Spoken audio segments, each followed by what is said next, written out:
사랑하는 형제자매 여러분, 오늘은 교회력 부활절 셋째 주일입니다. 우리 주님께서 말씀하신 대로 죽은 자 가운데서 다시 살아나셔서 잠든 사람들의 첫 열매가 되셨습니다. 부활하신 주님으로 말미암아 믿음의 선배들 뿐만 아니라 이 자리에 모인 저와 여러분에게도 죽음에 대한 승리와 부활을 주신 하나님께 감사를 드립시다. 그리스도의 십자가의 순환과 부활을 통해 영원한 생명의 자리로 부르신 주님 앞에 이제 우리의 마음과 뜻을 다하여 영과 진리로 주님의 이름을 찬양하며 예배합시다. 아멘. 하나님의 크신 사랑 하늘에서 내리사 우리 맘에 항상 계셔 온전하게 하소서. 우리 주는 자비하사 사랑 무한하시니 두려워서 떠는 자를 구원하여 주소서. 아멘. 의로우신 나의 하나님, 내가 부르짖을 때에 응답하여 주십시오. 내가 공궁에 빠졌을 때에 나를 막다른 길목에서 벗어나게 해 주십시오. 나에게 은혜를 베푸시고 나의 기도를 들어주십시오. 너희 높은 자들아, 언제까지 내 영광을 욕되게 하려느냐? 언제까지 헛된 일을 좋아하며 거짓 신을 섬기겠느냐? 셀라. 주님께서는 주님께 헌신하는 사람을 각별히 돌보심을 기억하여라. 주님께서는 내가 부르짖을 때에 들어주신다. 너희는 분노하여도 죄짓지 말아라. 잠자리에 누워 마음 깊이 반성하면서 눈물을 흘려라. 셀라. 올바른 제사를 드리고 주님을 의지하여라. 주님, 우리에게 큰 복을 내려주십시오. 누가 우리에게 좋은 일을 보여줄 수 있을까 하며 불평하는 사람이 많이 있습니다. 그러나 주님, 주님의 환한 얼굴을 우리에게 비추어 주십시오. 주님께서 내 마음에 안겨주신 기쁨은 핵곡식과 새 포도주가 풍성할 때에 누리는 기쁨보다 더 큽니다. 내가 편히 눕거나 잠드는 것도 주님께서 나를 평안히 쉬게 하여 주시기 때문입니다.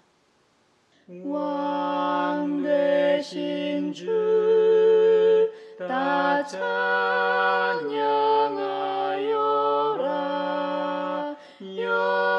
영광과 존귀 주께 돌리세.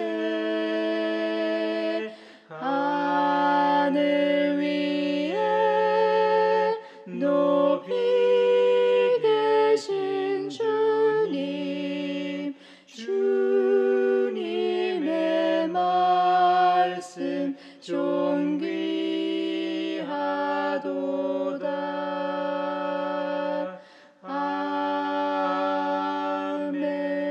아멘. 주님 안에서 한 식구 된 형제자매 여러분, 지극히 높으시고 거룩하신 하나님 앞에 겸손히 엎드려 참 마음으로 우리의 죄를 자복하고 회개함으로써 새로운 말씀을 받으십시다.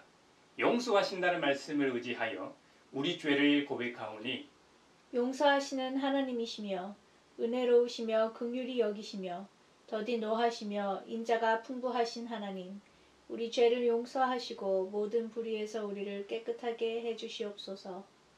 주여, 주 예수여, 저를 기억해 주소서. 주여, 주 예수여, 당신 나라 임하실 때. 주여, 주 예수여, 저를 기억해 주소서. 주여, 주 예수여, 당신 나라 임하실 때.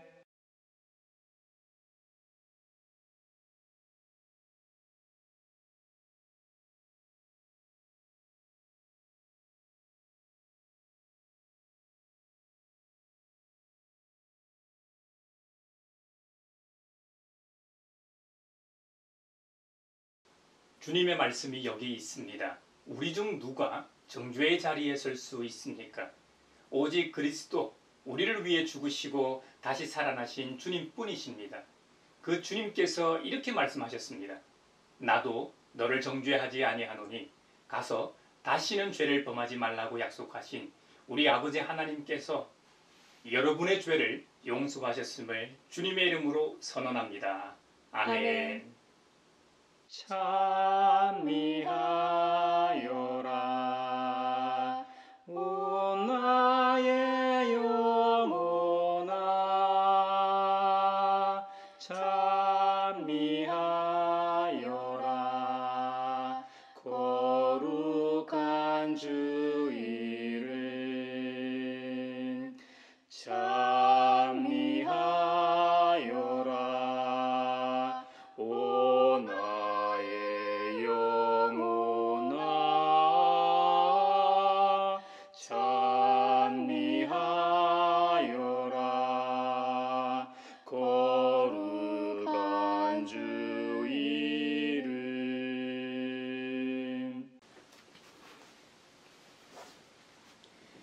오늘 우리에게 주신 행전의 말씀은 사도행전 3장 12절에서 19절입니다. 하나님의 말씀을 경청하십시오. 베드로가 그 사람들을 보고 그들에게 말하였다. 이스라엘 동포 여러분, 어찌하여 이 일을 이상하게 여깁니까? 또 어찌하여 여러분은 우리가 우리의 능력이나 경건으로 이 사람을 걷게 하기나 한 것처럼 우리를 바라봅니까? 아브라함의 하나님과 이삭의 하나님과 야곱의 하나님, 곧 우리 조상의 하나님께서 자기의 종 예수를 영광스럽게 하셨습니다. 여러분은 일찍이 그를 넘겨주었고 빌라도가 놓아주기로 작정하였을 때에도 여러분은 빌라도 앞에서 그것을 거부하였습니다. 여러분은 그 거룩하고 의로우신 분을 거절하고 살인자를 놓아달라고 청하였습니다. 그래서 여러분은 생명의 근원이 되시는 주님을 죽였습니다. 그러나 하나님께서는 그를 죽은 사람들 가운데서 살리셨습니다. 우리는 이 일의 증인입니다. 그런데 바로 이 예수의 이름이 여러분이 지금 보고 있고 잘 알고 있는 이 사람을 낫게 하였으니 이것은 그의 이름을 믿는 믿음을 힘입어서 된 것입니다. 예수로 말미암은 그 믿음이 이 사람을 여러분 앞에서 이렇게 완전히 성하게 한 것입니다. 그런데 동포 여러분, 여러분은 여러분의 지도자들과 마찬가지로 무지해서 그렇게 행동했다는 것을 나는 알고 있습니다. 그러나 하나님께서는 모든 예언자의 입을 빌어서 그리스도가 고난을 받아야만 한다고 미리 선포하신 것을 이와 같이 이루셨습니다. 그러므로 여러분은 회개하고 돌아와서 죄 씻음을 받으십시오. 즐겁도다 이날 쎄쎄해 할 말 사망 권세 깨고 승리하셨네.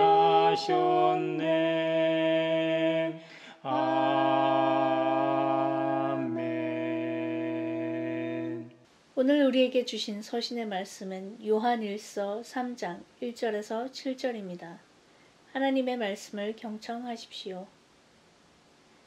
아버지께서 우리에게 얼마나 큰 사랑을 베푸셨는지를 생각해 보십시오. 하나님께서 우리를 자기의 자녀라 일컬어 주셨으니 우리는 하나님의 자녀입니다.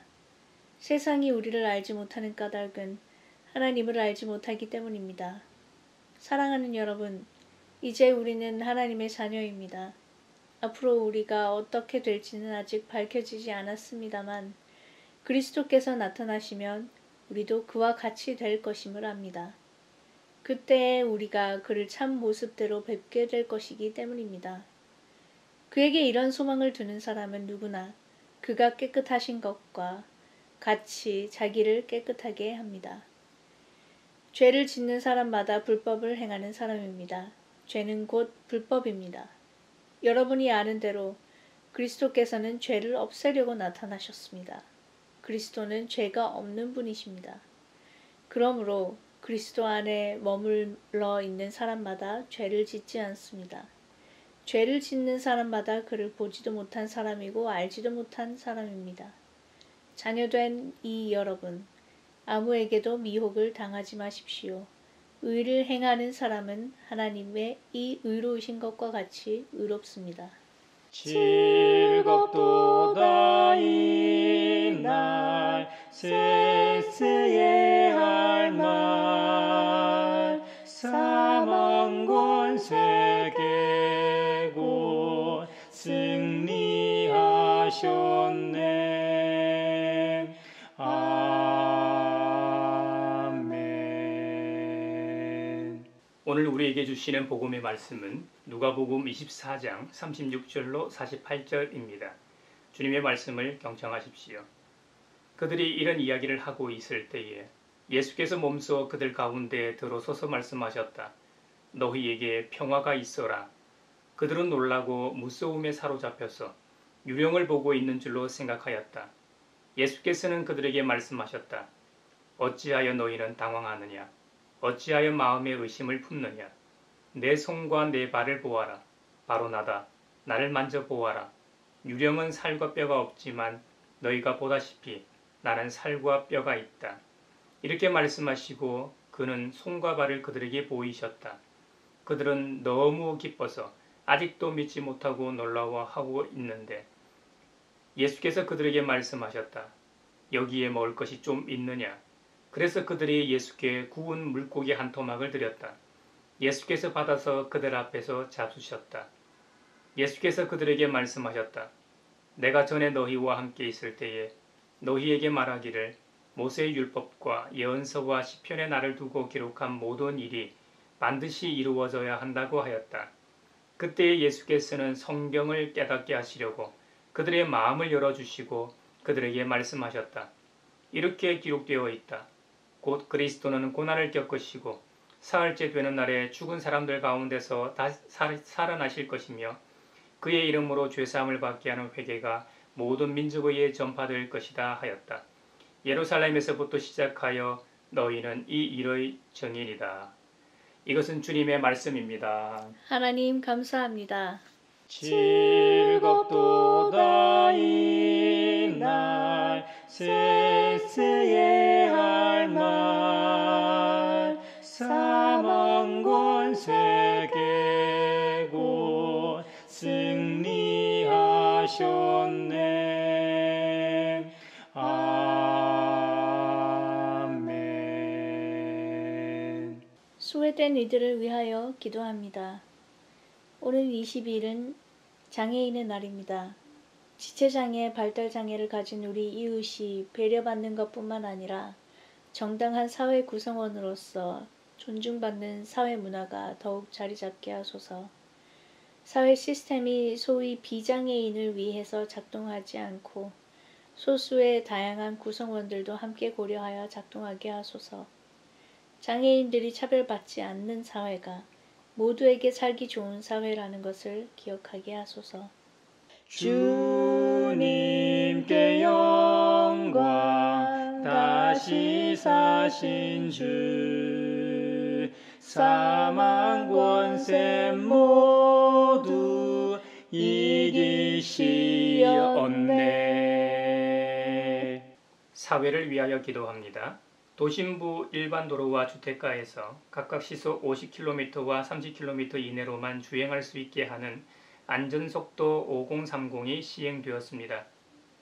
조금 불편하더라도 보행자 안전을 위해 진작 시행했어야 하는 정책이라는 긍정적 평가와 일반 도로에서 속도를 일괄 적용할 게 아니라 시간대별로 융통성을 발휘했어야 했다는 아쉬움 담긴 목소리도 있습니다. 정부 차원에서 2017년부터 부산시 영도와 서울시 서대문 안에서 시범 운영해 봤더니 교통사고 발생이나 사망자 수 효과가 두드러졌기 때문에 이번에 전국적으로 시행하게 되었습니다. 저마다 입장차는 있겠지만 모두가 안전한 사회를 만들기 위한 노력들이 계속되게 하소서. 주님께 영광 다시 사신 주 사망 권세 모두 이기시었네. 세계 평화를 위하여 기도합니다. 이번 주 후쿠시마 원전 사고 이후 위험물질이 포함된 냉각수를 태평양에 버리겠다는 일본 정부의 발표가 있었습니다. 안전하다고는 하지만 장기적으로 해양 생태계와 인간 인체에 어떤 영향이 있을지 알 수 없습니다. 자국민과 이웃 나라들의 목소리에 귀 기울이고 정치 경제적 이해관계로만 판단하여 돌이킬 수 없는 실수를 하지 않게 하소서. 하나님이 만드신 자연세계를 사랑하며 돌보는 청지기의 역할을 주셨지만 욕망과 이기주의를 따라 생태계와 사회를 망치고 있는 인간 사회를 용서하소서. 주님께 영광. 다시 사신 주 사망 권세 모두 이기시었네. 누가복음에는 다른 복음서에는 없는 이야기가 기록되어 있는데요. 주님께서 부활하신 후 예루살렘에서 30리 떨어져 있는 엠마우라는 마을로 가고 있는 두 사람에게 나타나신 장면입니다. 그중 한 사람의 이름이 글로바라고 밝히고 있습니다. 그들은 길 도상에서 예루살렘에서 일어난 십자가 사건에 대해 이야기를 나누고 있었습니다. 그들이 그 이야기를 할 때에 예수님께서 가까이 가셔서 그들과 함께 걸으셨다고 성경은 기록합니다. 그러나 그들은 눈이 가려져서 예수님을 알아보지 못하였다고 합니다. 이들이 처음에는 부활하신 예수님을 알아보지 못했다는 것은 보는 것, 기적만으로는 충분히 하지 않다는 의미일 겁니다. 이것은 주의를 끌고 어떤 것에 집중하게 하는 현상이긴 하나 본질은 아닙니다. 이 제자들은 예수님과 함께 식사를 하며 주님의 말씀을 통해 부활하신 주님을 인식했습니다. 기독교는 말씀의 종교입니다. 주님의 말씀을 통해 하나님에 대해 신인식이 가능하다는 교훈을 얻습니다. 또 한편으로는 주님의 승천으로 말미암아 모든 세대는 주님을 경험할 수 없게 되었습니다. 하지만 성만찬의 은총을 통해 떡을 떼고 포도주를 나눔으로 성만찬 가운데 부활하신 주님께서 현존하신다는 것을 보여주는 의미일 겁니다. 이제 좀 더 이야기 속으로 들어가 보겠습니다. 도상에서 만난 그 두 길손은 자기들이 가려고 하는 마을에 가까이 이뤘을 때 예수님께서는 더 멀리 가는 척 하셨습니다. 이들이 인정이 없는 사람은 아니었던 것 같습니다. 예수님께서 놀라운 말씀을 하셔서 그런지 날이 이미 저물어서 그런지 그들은 예수님을 만류하며 자신들의 집으로 초대하여 묵게 하였습니다. 한밤중에 길을 갈 때 등불이 없었다면 얼굴을 알아보지 못했겠죠. 하지만 집 안에는 등불이 있지 않았겠습니까? 2000년 전 고대 사회에 낮과 같이 밝게 해주는 형광등이나 눈의 피로를 덜하게 하는 산파장 램프는 없어도 얼굴을 인식할 정도의 밝기는 되는 불이 있었습니다. 함께 음식을 먹었다고 했으니 당연히 호롱불이라도 있었겠죠. 예수님께서 최후의 만찬처럼 빵을 들어서 축복하시고 떼어서 그들에게 나눠주시니까 그제서야 그들의 눈이 밝아져 부활하신 주님을 알아보았다 합니다. 이것만 보아도 예수님의 죽음이 역사적 사실임을 알 수 있습니다. 예수님께서 죽는 것을 자신들의 눈으로 확인하고 봤으니 그분이 다시 살아나셨다는 말을 도무지 믿지 못했을 겁니다. 그러니 죽었던 주님이 다시 살아나 자신들과 길을 걸으며 이야기를 나누고 본인들 앞에서 함께 식사를 함에도 몰라봤던 것이죠. 글로바를 포함하여 엠마오로 가던 두 제자가 부활하신 주님을 만나고 얼마나 기쁘고 놀랐을까요? 그래서 그들은 잠도 자지 않고 한밤중에 곧바로 예루살렘으로 돌아갔습니다. 그곳에는 11제자와 또 그들과 함께 있던 사람들이 모여 있었습니다. 그들 역시 주님께서 확실히 살아나시고 시몬 베드로에게 나타나셨다고 말하고 있는 중이었습니다. 그래서 글로바와 그의 친구도 길에서 겪은 일과 빵을 떼실 때에 비로소 주님을 알아보게 된 일을 나누었습니다.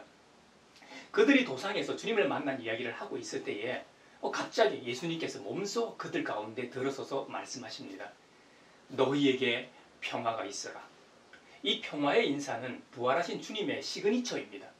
아직 부활하신 주님을 만나지 못한 제자들은 아마 놀라고 무서웠을 겁니다. 이게 유령인가 귀신인가 하여 얼마나 놀랬겠습니까? 그 모습을 보시고 예수님께서 말씀하십니다. 어찌하여 너희는 당황하느냐? 어찌하여 마음의 의심을 품느냐? 전곡을 정확하게 찌르십니다. 이어서 주님은 손수 직접 살아계심을 증명하십니다. 내 손과 내 발을 보아라. 바로 나다. 나를 만져보아라. 유령은 살과 뼈가 없지만 너희가 보다시피 나는 살과 뼈가 있다.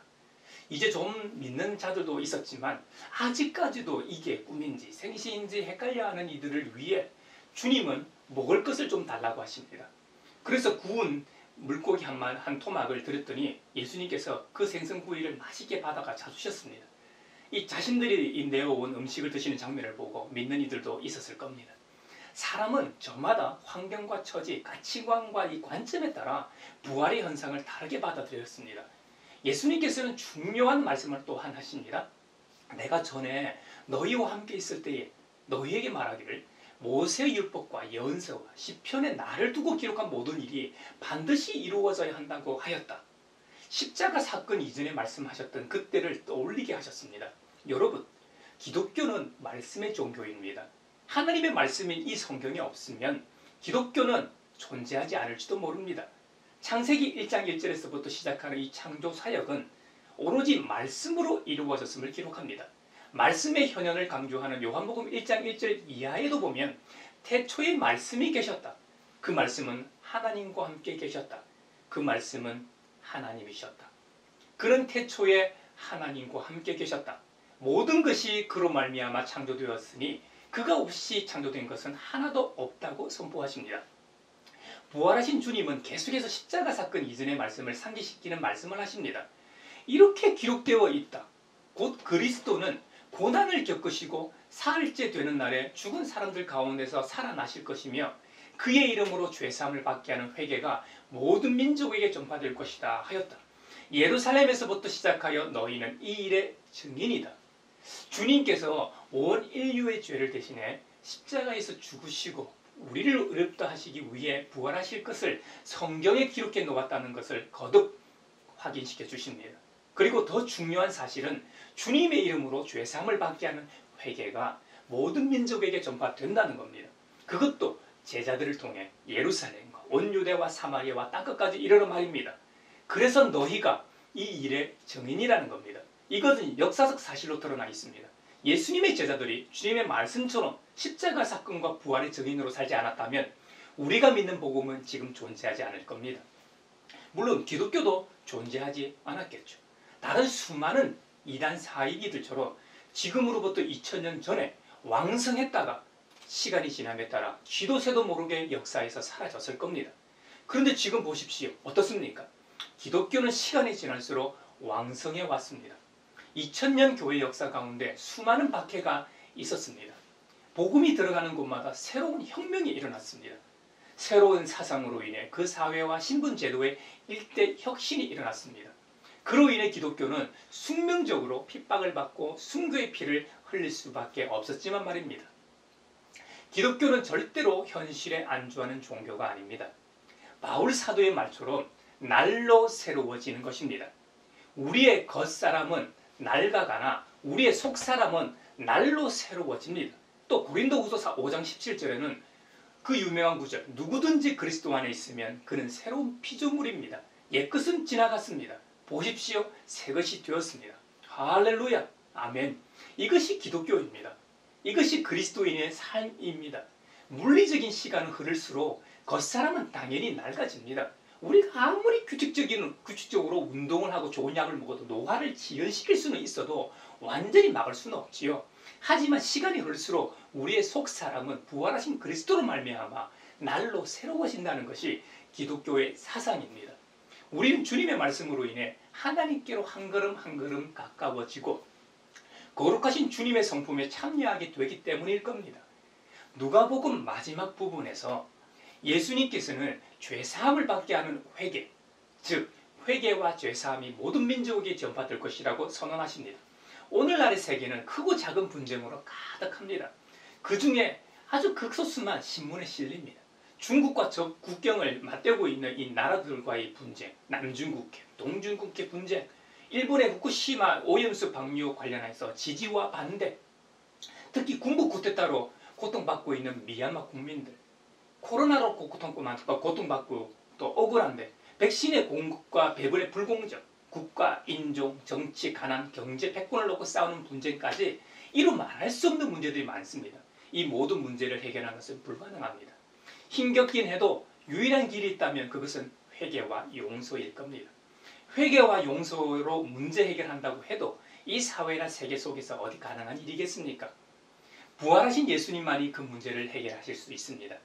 제자들이 권능으로 복음을 전할 때 새로운 대안 공동체를 제시했던 것처럼 우리도 고통받는 이들에게 새로운 대안을 제시해야 합니다. 그 시작이 복음입니다. 그리고 복음으로 살고 있는 우리의 모습을 보여줌으로 가능할 겁니다. 예수님은 하나님께서 주시는 능력으로 무장한 제자들이 이 새로운 사역에 참여하게 될 것이라고 말씀하십니다. 사도행전은 그 결과로 일어나기 시작한 이야기들입니다. 그래서 지금도 세계 곳곳에서 사도행전 29장을 저마다 쓰고 있는 것입니다. 사도행전적 삶의 시작인 3장에 보면 놀라운 장면이 나옵니다. 주님께서 부활하신 후 제자들에게 당부의 말씀을 하셨습니다. 너희가 이 일의 증인이다. 그리고 그 증인의 삶을 위해 아버지 하나님께서 약속하신 성령을 받으라고 명하셨는데요. 주님께서 승천하신 후 진짜 보내겠다고 약속하신 보혜사 성령님이 오셨습니다. 그 성령의 충만함을 받고 달라진 제자들은 곳곳에 다니며 주님의 말씀을, 즉 복음을 전하기 시작했습니다. 하루는 베드로와 요한 사도가 성전에 올라가는데 그 시각이 오후 3시였습니다. 나면서부터 못 걷는 사람을 사람들이 메고 와서 성전 문 앞에서 구걸하게 했던 것 같습니다. 요즘은 우리 사회에서 잘 볼 수 없습니다만 예전에 우리 사회에서도 시장이나 지하철 입구 등 사람들이 붐비는 곳에서 심심찮게 볼 수 있었던 장면이라 성경에 나오는 이 장면이 상상이 가실 겁니다. 아름다운 문이라고 하는 일컬는 이 성전 문 곁에서 구걸하고 있었다는 겁니다. 구걸하는 본인도 그곳으로 메고 나갔던 사람들도 구걸한 돈으로 먹고 살았을 겁니다. 하지만 그들의 영혼의 갈증, 본질적인 문제는 해결되지 않았겠죠. 그런데 말입니다. 베드로와 요한 사도가 아름다운 문이라 불린 성전 미문에 올라갈 때 못 걷는 사람 입장에서는 두 사도도 자신이 구걸해야 할 지나다니는 사람들 중 하나였을 겁니다. 그래서 동일하게 구걸을 합니다. 성전 미문을 지나던 이 베드로와 요한은 구걸하는 사람을 보고 멈춰 섭니다. 그리고 그 세 사람은 눈이 마주칩니다. 못 걷는 사람은 뭔가 얻으려나 하는 눈빛이었겠죠. 그러나 베드로와 요한은 돈이 별로 없는 사람 아닙니까? 베드로는 긍휼히 여기는 마음으로 꼭 주님 같은 말을 합니다. 은과 금은 내게 없으나 내게 있는 것을 그대에게 주니 나사렛 예수 그리스도 이름으로 일어나 걸으시오. 그리고 그의 오른손을 잡아 일으킵니다. 성경의 기록에 의하면 못 걷는 사람은 즉시 다리와 발목에 힘을 얻었다고 합니다. 그러고는 벌떡 일어나서 걸었다는 겁니다. 기적이 일어났죠. 그 자리에서 가장 놀란 사람은 아마 베드로와 요한 사도 아니었을까요? 주님의 일을 하는 사람들이 받는 가장 큰 축복 중에 하나가 바로 이런 일일 겁니다. 뜻하지 않는 만남과 회복, 그 축복의 자리에 내가 있다는 것, 그 은혜의 현장을 목격한다는 것, 이것이야말로 우리의 신앙을 계속 이어가게 하는 축복이요 원동력 아닐까요? 아무리 믿음 좋은 사람도 매일 같은 일만 반복되다 보면 그 믿음이라는 것이 희미해지기 마련입니다. 그때마다 그 믿음을 확인하고 다잡을 수 있는 일은 우리의 믿음을 견고하게 합니다. 또 놀란 사람들은 걷지 못하는 동료를 매일같이 그 성전 미문에 옮겨놓고 구걸하게 했던 동료들이 놀랐을 겁니다. 분명 걷지 못한 사람인데 그것도 중간에 사고로 못 걷는 것이 아니라 불행하게도 날 때부터 못 걷는 사람인 게 분명한데 어떻게 된 일인지 하고 놀랐을 겁니다. 그가 장애인인 걸 누구보다 잘 아는 증인들인데 안 놀랄 수 있었겠습니까? 또 한편으로는 이제 우리의 밥벌이가 끊겼구나 하고 놀랐겠죠. 그들 중에 밥줄이 끊긴 점에만 집중했다면 그들의 입장에서는 큰 손실이었겠죠. 하지만 그들이 그 기적의 현장, 은혜의 자리에서 주님을 믿는 계기가 됐다면 그들의 인생은 본질적으로 달라졌을 겁니다. 그들의 인생을 걸만한 사건이 발생한 것이죠. 그것은 예수님의 십자가상의 두 강도와 같은 선택이었을 겁니다. 우리도 인생을 살아가다 보면 이런 신앙적 선택의 기로에 놓이게 됩니다. 그때 어떤 선택을 할지 그것은 우리의 몫입니다. 지혜로운 선택을 할 수 있도록 늘 깨어 기도하며 주님의 말씀으로 허리를 동이는 저와 여러분이 되시기를 바랍니다. 이 치유 사건이 일어난 곳은 성전입니다. 성전은 예루살렘에 위치해 있었습니다. 사도행전을 기록한 누가는 누가복음에서도 성전과 성전이 있던 예루살렘을 강조합니다. 하나님의 함께 계심을 상징하는 중요한 곳으로 주목합니다. 아마도 다윗 왕이 성막을 옮겨놓고 이곳에 성전을 지으며 제의와 정치의 중심지로 삼은 이후 예루살렘은 계속 하나님의 구원이 선포되는 곳으로 여겨져 왔습니다. 이러한 신앙을 바탕으로 사도행전 역시 예루살렘과 성전을 하나님의 구원사에서 중심으로 기록하고 있습니다. 또 이방 지역에서 그리스도의 복음을 전해 들은 사람들 입장에서는 성전과 성전이 있던 예루살렘 성은 동경의 대상이었을 겁니다. 요즘 전 세계적으로 한류 열풍입니다. 그래서 한국 드라마에 나오는 배우들의 인기는 말할 것도 없고 촬영 장소까지 동경의 대상이 되고 있습니다. 지금은 코로나로 오갈 수도 없지만 코로나 이전에는 드라마 장소, 촬영 장소에 수많은 외국 관광객들이 찾아오곤 했습니다. 그들에게 있어 드라마 촬영 장소야말로 동경의 대상이기 때문일 겁니다. 사도 바울도 3차례의 선교 여행이 끝날 때마다 예루살렘 교회에 올라가 선교 보고를 했던 것을 보면 성전과 예루살렘 중심 사상은 매우 중요했던 것 같습니다.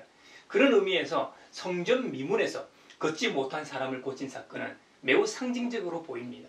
오늘날 지역적으로 예루살렘과 떨어져 사는 우리들에게 하나님의 임재하시는 이 영적인 성전을 중심으로 살아야 한다는 교훈을 시사한다고 할 수 있을 겁니다. 각자가 출석하는 교회 중심으로 신앙생활을 한다는 것이 얼마나 귀한 것인지 성찰하게 합니다. 세계에 흩어져 있는 보편적 교회는 오늘날의 성전이요 예루살렘이라고 하겠습니다. 2000년의 시공간을 초월하여 베드로와 요한 사도가 성전 미문에서 못 걷는 사람을 고친 사건과 같은 기적과 은혜가 있기를 바랍니다. 무엇보다 하늘 아버지의 은혜로 참된 위로와 평안을 누리는 일이 있기를 축복합니다.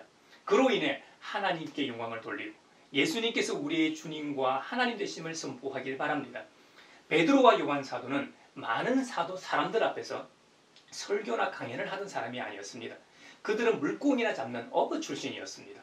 성경을 배우러 랍비 학교에 다니지 않았다는 말입니다. 지금도 유대인들은 그렇지만 고대의 작은 유대교 사회에서는 똑똑한 학생이 누구인지 모르는 사람이 없었을 겁니다. 우리도 마찬가지죠. 하지만 베드로와 요한은 그런 부류의 사람이 아니었습니다. 한마디로 배우지 못한 평범한 사람들이었단 말입니다.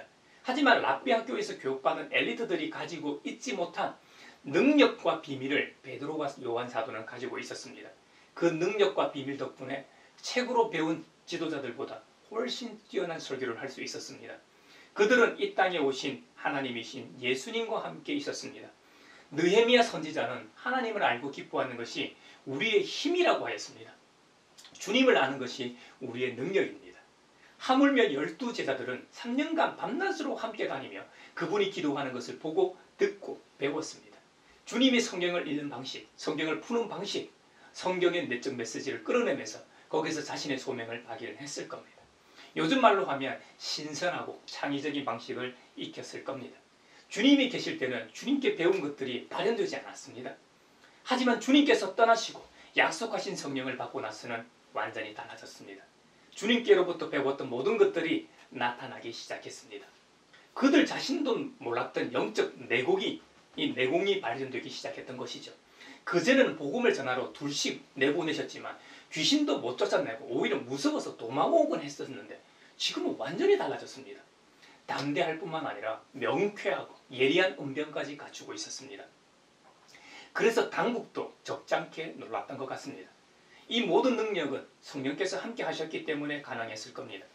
이 당국 입장에서는 예수님처럼 주님의 제자들도 제거하려고 했습니다. 그래서 옥에 가두기도 하고 심한 핍박으로 교회가 흩어지게 하기도 했습니다. 그만큼 살벌한 분위기였습니다. 예전 같으면 쥐도 새도 모르게 도망가고 숨고 흩어졌을 그들이 이제는 아주 당당하게 복음을 전합니다. 주님의 이름을 전하며 그분의 말씀대로 살고 있음을 보여줍니다. 그 이름이 능력입니다. 이것이 하나님 나라의 능력이요 치유하는 능력입니다. 이것이 예수님께서 이 땅에서 하신 일입니다. 제자들은 예수님께서 하셨던 그대로 하고 있습니다. 바울 사도도 하나님 나라는 말이 아니라 능력이라고 하지 않았습니까? 하나님의 능력이 진정한 변화, 진정한 치유와 자유, 진정한 새 생명을 가져옵니다. 저와 여러분의 삶 가운데 주님의 능력이 나타나길 바랍니다. 여러분이 어떤 문제를 안고 있든지 치유가 일어나길 주님의 이름으로 바랍니다. 여러분이 참으로 주님을 믿는다면 여러분은 이미 새 생명을 얻은 몸입니다. 진정한 변화를 경험하고 계실 겁니다. 베드로 설교의 핵심은 부활하신 주님이십니다. 우리 신앙의 대상이신 예수님이 그 설교의 중심이었다는 말입니다. 부활이 없이는 교회가 시작되지 않았다는 것은 명백한 사실입니다. 예수님께서 부활하지 않으셨다면 그분은 역사에서 잊혀졌을 겁니다. 부활로 인해 주님은 이 땅에 오신 하나님이심을 친히 증명하셨습니다. 그래서 저와 여러분이 오늘날 부활하신 주님을 믿고 따르고 의지하는 것입니다. 기적이 있는 곳에는 사람들이 몰려들기 마련 아닙니까? 그래서 솔로몬 행각이라는 곳으로 나면서부터 걷지 못하던 사람이 예수로부터 고침을 받았다는 그 소문을 듣고 수많은 사람들이 몰려들었나 봅니다. 솔로몬 행각은 헤롯 왕이 새로 지은 예루살렘 성전의 바깥들 동쪽에 있는 지붕과 기둥만으로 된 방을 가리킵니다. 그곳은 이방인들도 들어갈 수 있었고 종교적인 가르침을 주고받을 때 쓰던 공간이었습니다. 베드로와 요한 사도 입장에서는 뜻하지 않게 전도할 수 있는 좋은 기회가 생긴 것이죠. 몰려든 사람들에게 베드로 사도가 입을 떼기 시작합니다. 이스라엘 동포 여러분, 어찌하여 이 일을 이상하게 여깁니까? 또 어찌하여 여러분은 우리가 우리의 능력이나 경건으로 이 사람을 걷게 하기나 한 것처럼 우리를 바라봅니까? 하며 주의 환기를 합니다. 성령 충만한 사람의 특징이 그대로 나타나는데요. 바로 겸손한 모습입니다. 자신이 한 일이 아니라는 겁니다. 이어서 본격적으로 복음을 전하기 시작합니다. 그 내용은 다음과 같습니다. 우리 조상 아브라함의 하나님과 이삭의 하나님과 야곱의 하나님, 곧 우리 조상의 하나님께서 자기의 종 예수를 영광스럽게 하셨습니다. 그런데 빌라도가 그분을 놓아주기로 작정하였을 때 여러분은 빌라도 앞에서 그것을 거부하고 넘겨주었습니다. 여러분은 그 거룩하고 의로우신 분을 거절하고 살인자 바라바를 놓아달라고 청하였습니다. 그래서 결국 여러분은 생명의 근원이 되시는 주님을 죽였습니다. 그러나 하나님께서는 그분을 죽은 사람들 가운데서 다시 살리셨습니다. 우리는 주님이 죽음의 권세를 이기고 다시 예전의 모습대로 살아나셨음을 직접 목격했습니다. 그러므로 우리는 이 일의 증인들입니다. 그런데 말입니다. 바로 예수님의 이름이 여러분이 지금 보고 있고 잘 알고 있는 이 걷지 못하던 사람을 낫게 하였습니다. 이것은 그분의 이름을 믿는 믿음을 힘입어서 일어난 일입니다. 예수님으로 말미암은 그 믿음이 이 사람을 여러분 앞에서 이렇게 완전하게 성하게 한 것입니다. 그런데 동포 여러분, 여러분은 여러분의 지도자들과 마찬가지로 무지해서 그렇게 행동했다는 것을 저는 잘 알고 있습니다. 그러나 하나님께서는 모든 예언자들의 입을 비로소 그리스도가 고난을 받아야만 한다고 미리 선포하신 것을 이와 같이 이루셨던 것입니다. 그러므로 여러분은 회개하고 돌아와서 죄 씻음을 받으십시오. 다음과 같은 내용이 베드로 사도가 솔로몬 행각에서 행했던 설교 내용입니다. 이 위대한 설교 앞에 누가 주님을 고백하지 않을 수 있겠습니까? 여러분, 증인으로서 베드로 사도는 주님께서 당부하셨던 것처럼 살고 있습니다. 너희는 부활의 증인이다. 가서 증인의 삶을 살아라. 그리고 죄사함을 받게 하는 회개를 선포하라고 하셨는데요. 바로 그 말씀 그대로 하고 있습니다. 나면서부터 걷지 못하는 사람이 걷게 된 것도 중요합니다. 하지만 그것보다 그 사건으로 말미암아 몰려든 사람들에게 복음을 전했다는 사실이 더 중요합니다. 베드로는 그들에게 설교하기를 주님이 어떤 분이신지 증거합니다. 그리고 그분을 바로 당신들이 죽였다고 선언합니다. 이제 여러분은 주님이 필요하다고 설파합니다. 바로 회개하고 죄 사함을 받으라고 권면하고 있습니다. 회개와 용서는 기독교의 핵심입니다. 우리 모두는 주님으로부터 죄 용서의 은총을 입은 자들입니다. 그러므로 1만 달란트 빚진 자처럼 우리에게 빚진 자를 용서해야 합니다. 주님께서 허락하신 모든 환경과 만남 속에서 그들을 용서하는 관용을 베풀어야 합니다. 이것이 사랑입니다. 요한 사도는 자신이 기록했던 요한 1서에서 또 다른 흥미로운 점을 기록해 놓았습니다. 이제 우리는 믿음으로 하나님의 자녀로서 그리스도께서 나타나시면 우리도 그와 같이 될 거라는 것이죠. 창세기에는 창조 이야기가 나옵니다. 그 이야기에서 창조주 하나님께서 인간을 당신의 형상대로 만드셨다고 기록합니다. 원래 인간은 이렇듯 존귀한 존재였습니다. 하지만 죄를 범함으로 하나님으로부터 점점점 멀어져 갔습니다. 그래서 그 아름다운 형상은 파괴되고 상실하게 되었던 것이죠. 그러나 저주받은 인간은 그리스도로 인해 다시 하나님께 도달하게 되었고 하나님의 형상을 입게 된다는 겁니다. 다시 오마 말씀하신 대로 재림 때가 되면 그때에 우리가 그를 참모습대로 뵙게 될 거라는 말입니다. 부활하신 주님이시며 다시 오실 주님께 이런 소망을 두는 사람은 누구나 주님이 깨끗하신 것과 같이 자기를 깨끗하게 하는 것이라고 또한 말합니다. 그래야 하나님의 형상을 회복하게 된다는 것이죠. 죄를 짓는 사람마다 불법을 행하는 사람입니다. 죄는 곧 불법입니다. 여러분이 아는 대로 죄가 없으신 그리스도께서는 죄를 없애려고 오셨습니다. 그러므로 그리스도 안에 머물러 있는 사람마다 죄를 짓지 않는다고 단언합니다. 여기서 중요한 것은 하나님으로의 자녀로서 살기 위한 조건은 죄를 버리는 것이라고 요한 사도는 선포하고 있습니다. 이 세상에 살면서 죄를 버리기란 참으로 어려운 일입니다. 그래서 요한 사도는 그 수단으로 그리스도와 그리스도인들 사이 관계를 말합니다. 우리 안에는 죄악이 싹트기도 하고 뱀처럼 또아리를 틀고 있음을 누구도 부인할 수 없을 겁니다. 하지만 유일하게 죄가 없으신 주님, 그리스도만이 그 문제를 해결하실 수 있는 열쇠입니다.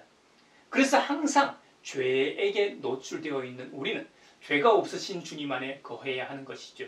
주님은 죄를 없애기 위해 이 땅에 오셨기 때문입니다. 주님으로 인해 우리의 죄가 없어져야 우리가 의를 행할 수 있습니다. 사실 죄를 버리는 것이나 의를 행하는 것은 신적인 아들됨의 표지입니다. 우리가 죄를 버리고 의를 행할 때 하나님의 자녀됨을 알 수 있습니다. 그러므로 저와 여러분도 끊임없이 그리스도 안에서 머물도록 힘써야 하겠습니다. 부활하신 주님은 우리를 부르십니다. 그분의 의의 품으로 우리를 부르십니다. 이번 한 주간도 그리스도 안에서 행하고 살아가는 저와 여러분이 되시길 바랍니다. 부활하신 주님께서 저와 여러분과 함께 하시길 바랍니다. 그러므로 주님의 능력이 우리의 말과 행동의 복음의 편지를 통해 나타나길 축복합니다.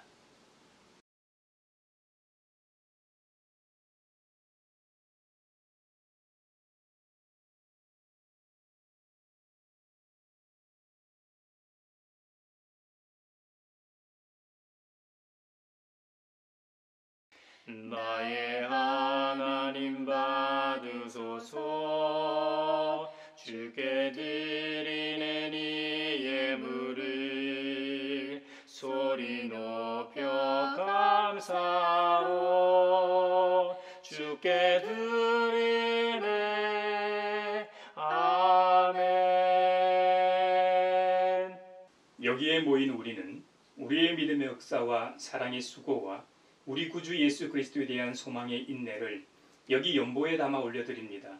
주님께서 말씀하신 대로 인색함으로나 억지로 하지 않고 부활의 감격과 기쁨을 주신 은혜에 감사하여 각각 그 마음에 정한 대로 즐거운 마음으로 바치오니 향기로운 예물이 되게 하소서. 은혜의 주님, 우리의 정성을 어여삐 여기시어 주님께서 베푸신 은혜에 비하면 보잘것없지만 말씀하신 대로 미리 구별하여 드리오니 기쁘게 받으시옵소서.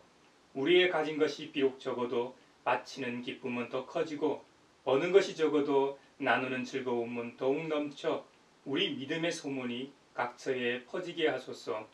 우리 주 예수 그리스도의 이름으로 감사하며 기도하옵나이다. 아멘. 주목 박힌 언덕 위에 생명의 문 열렸네. 깊고 넓은 은혜의 새 강과 같이 흐르고 하나님의 자비하심 이 땅 위에 넘치네. 평강의 왕 주님 예수 세상 죄 구속했네. 이제 평화의 인사를 나누겠습니다. 주님의 평화를 주님의 빕니다. 평화를 빕니다. 부활하신 주님의 평화가 여러분과 함께 하시기를 바랍니다. 이제 축도하겠습니다. 하나님 나라의 백성으로 부르신 아버지 하나님께서 여러분에게 복의 복을 내려주셔서 언제 어디서나 여러분을 지키시기를 원하며 주님께서 그분의 인자한 얼굴을 여러분에게 비추사 필요에 따라 물질과 건강과 은혜 베푸시기를 원하며 주님께서 여러분에게 그리고 여러분의 가정과 하는 일과 자녀들에게 함께 하시길 원하며 주님의 몸된 하나의 거룩하고 보편적인 사도적인 모든 교회와 코로나 종식을 바라는 이 나라와 세계, 실주기를 맞이하는 세월호 관련 모든 이들과 그리고 부활의 소망 되신 예수 그리스도 우리 주님의 은총과 부활의 소식을 전하는 모든 이들 위에 평강 주시기를 성부와 성자와 성령의 이름으로 축원하옵나이다. 아멘.